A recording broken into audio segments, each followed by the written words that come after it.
Selamat pagi, selamat siang, selamat sore. Perkenalkan, nama saya Samuel Krismianto dengan NIM 202110121047. Oke, di video kali ini saya akan menjawab tentang soal-soal ujian akhir semester pendidikan dan kewarganegaraan.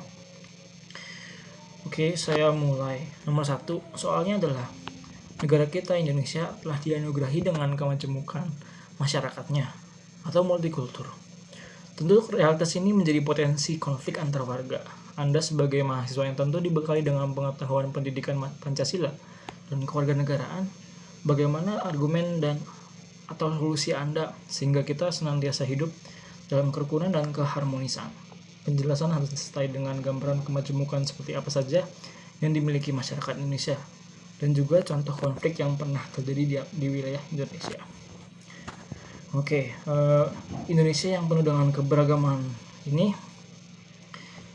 yang unik ini di berbagai daerah adalah suatu hal yang sangat indah dan perlu dijaga kelestarian dari tiap kebudayaan maupun keunikannya. Dengan menjaga kesatuan dan kerukunan antar kebudayaan, Indonesia akan semakin maju. Maka dari itu, kita harus menanamkan sikap-sikap yang mencerminkan kekaguman serta keakraban yang baik antara sesama kita. Upaya yang bisa dilakukan oleh kita semua adalah dengan cara menghormati perbedaan. Seringkali perbedaan menjadi suatu hal yang aneh bagi orang yang baru pertama kali lihat sesuatu tersebut. Namun, penanaman sikap ini akan menjadi suatu prinsip yang terus dipegang teguh. Selanjutnya adalah memelihara hak dan kewajiban umat keberagaman. Kita semua diberikan hak yang sangat spesial, yaitu kebebasan untuk beragama.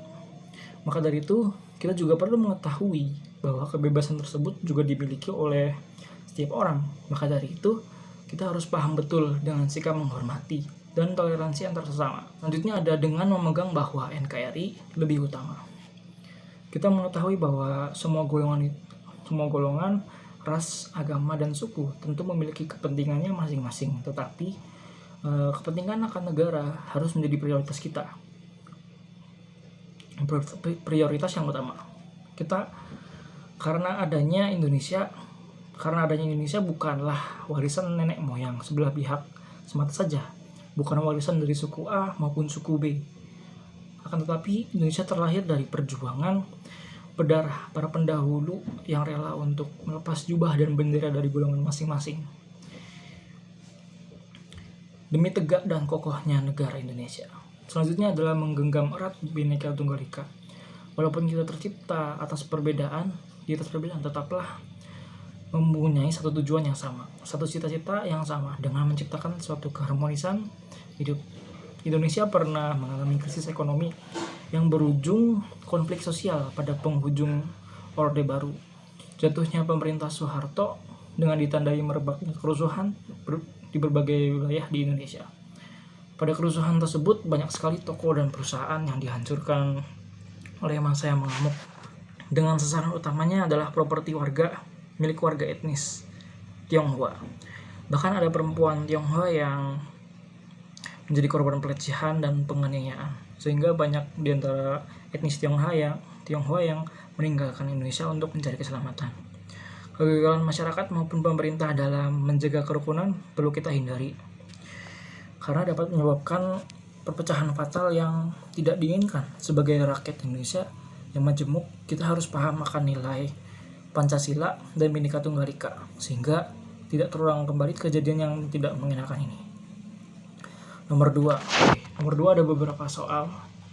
Soal A, wawasan Nusantara berfungsi sebagai pedoman, motivasi, dorongan, dan rambu-rambu dalam menentukan semua kebijaksanaan, keputusan, tindakan, dan perbuatan bagi setiap rakyat Indonesia, baik tingkat pusat maupun daerah dalam kehidupan bermasyarakat.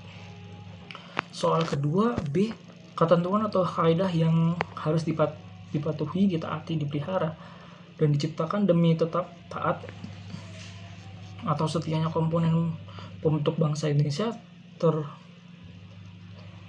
terhadap kesepakatan bersama adalah asas dari wawasan Nusantara. Fungsi wawasan Nusantara adalah sebagai pedoman, motivasi, dorongan, dan rambu-rambu segenap rakyat Indonesia untuk semua kebijakan, keputusan, tindakan, dan perbuatan. Soal keempat, landasan hukum penerapan upaya bela negara yang dapat dilakukan oleh warga negara tertuang dalam Undang-Undang RI tentang Pertahanan Negara, yaitu UU nomor 3 tahun 2002. Kemudian soal kelima, dasar pemikiran wawasan Nusantara adalah pemikiran berdasarkan falsafah Pancasila, berdasarkan aspek kewilayahan Nusantara, berdasarkan aspek sosial budaya, pemikiran berdasarkan aspek kesejarahan. Yang keenam ada cara pandang dan sikap bangsa Indonesia mengenai diri dan lingkungannya yang serba beragam dan bernilai strategis, dengan mengutamakan persatuan dan kesatuan bangsa serta kesatuan wilayah dalam penyelenggaraan kehidupan bermasyarakat, berbangsa dan bernegara untuk mencapai tujuan nasional. Itu disebut sebagai wawasan Nusantara. Yang ketujuh ada ketentuan atau kaidah yang harus dipatuhi, ditaati, dipelihara dan diciptakan demi tetap taat atau setianya komponen pembentuk bangsa Indonesia terhadap kesepakatan bersama, merupakan pengertian dari asas dari wawasan Nusantara. Soal ke-8 itu implementasi wawasan Nusantara dalam kehidupan politik akan menciptakan iklim penyelenggaraan negara yang sehat dan dinamis. Soal ke-9, implementasi wawasan Nusantara dalam kehidupan pertahanan keamanan akan menciptakan dan menumbuhkan kesadaran akan citra tanah air. Soal ke-10, wawasan Nusantara yang menyatakan bahwa adanya kesesuaian pembagian hasil dengan adil, jerih payah, dan kegiatan perorangan, golongan, kelompok maupun daerah adalah asas keadilan. Kemudian soal terakhir nomor 3, setelah mengikuti kuliah pendidikan Pancasila dan kewarganegaraan, bagaimana pemahaman Anda mengenai mata kuliah ini, serta tujuan dan manfaat apa yang Anda dapat peroleh?